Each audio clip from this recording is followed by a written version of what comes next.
There are three versions of Hermosa Beach. Really, only one works for a downsizer. If you want true walkability, where the car stays in the garage, you need to know which one. Pick the wrong one, and you're either climbing up hills or dodging drunk people every Saturday night, or wishing you'd run the test before you bought. I'm going to show you which one is which. Stand here, Pier Avenue, Valley, Ardmore. This is where Hermosa splits. Everything west of Ardmore and Valley and south of the pier, that's where the magic happens. Mostly flat, very walkable, close to everything. You can walk to Vaughn's, it's right there.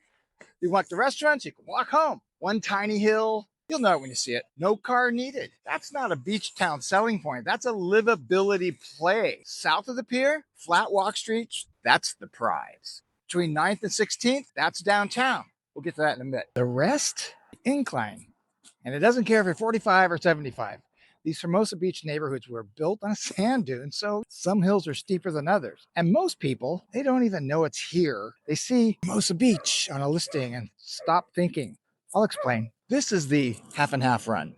Go to the store for me. I'll go to the store. Yeah, and I of need course. half and half. And this is where Hermosa Beach beats every other beach city in the South Bay. The flat walk streets. Near downtown, that's what we're talking about. Now, it's not the Strand. Strand is beautiful and it's expensive. You're walking on flat ground here, car-free, no traffic, just walk streets. The kind where your neighbors say hi and where you can actually carry groceries from the store. Maybe not that huge watermelon though, I don't know. It's up to you. The Strand is recreation. The walk streets are infrastructure. There's a big difference. And if you're a downsizer, that difference is your entire quality of life for the next whatever, how many years you got. Don't confuse the two. One is a postcard. The other is a plan. So south of the pier, 3rd Street to 9th Street and then 16th further up, walk streets are clean. They're interrupted by downtown in the middle, but the spine is there. They're flat, they're connected, they're walkable and satisfying. That's the MVP. Everything else is a compromise, you'll see. So if the flat walk streets are the MVP, what about the hills? Everything east of PCH is the Hermosa Hills. And because of the slope, there's some pretty massive views of the big blue wet thing. The big blue wet thing. Yeah. And up here, that's a huge deal. There are 3 levels of ocean views. Level 1, you can catch blue on the horizon. Nice. Level 2, you get ocean and whitewater. Better. Level 3, ocean, whitewater, and sand. That's the one. But here's the stress test. Yes, the views are real. Yes, the value is real, but you're also committing to a hill every single day. This is your daily commute. It's not the drive, it's the walk. What will it feel like in, I don't know, 20 years after knee surgery with groceries? Nobody's really running that test for you. And I'm just fast forwarding this for you. Something to think about sooner than before it becomes later. Now, the third Hermosa is downtown and Pier Plaza, the loudest 3 square blocks in the South Bay. Summer weekends, drunk people wandering, noise, chaos. I call it a headache with a mortgage.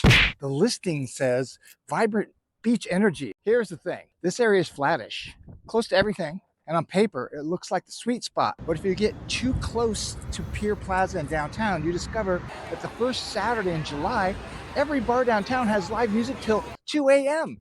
But the flat walk streets near downtown are the MVP until you get too close to the plaza and so close that you can hear the bass line from your pillow. Then you just bought yourself a noise problem with a garage. So 3 Hermosas, 1 right answer for a downsizer. 1, the flat walk streets. I'm on 17th right now. They're the MVP. Walkable, flat, close to groceries. Your knees will thank you. Now understand that when you're at 16th up, it's a little bit further to Vaughn's. Number 2, Hermosa Hills, east of PCH. Quiet, gorgeous, great views, steep incline, views equal incline. It's a conscious trade. It's not a mistake, but it's not the easy play. Number 3, Pier Plaza adjacency. It's flat, yes, close to everything, and noisy and crowded in summer weekends. So don't get too close to it. Real estate deals are hard, and the only way to make them not hard is to do the test before you sign, not after, before. That's what this is. It's the stress test. We look at gradients, we do the half and half run, check the decibel level at Pier Plaza. 3 filters, 1 answer. Now, if you're sitting somewhere and you're just thinking about maybe downsizing, maybe upsizing, maybe just moving around, don't just start looking at listings. Start with what I call PPF, pre-planning fun. Plan the sale of your current home before you fall in love with the next one. It's just easier because they have TIME. That's how you make more money and avoid the panic move. But if this helped you, you might want to watch this one next.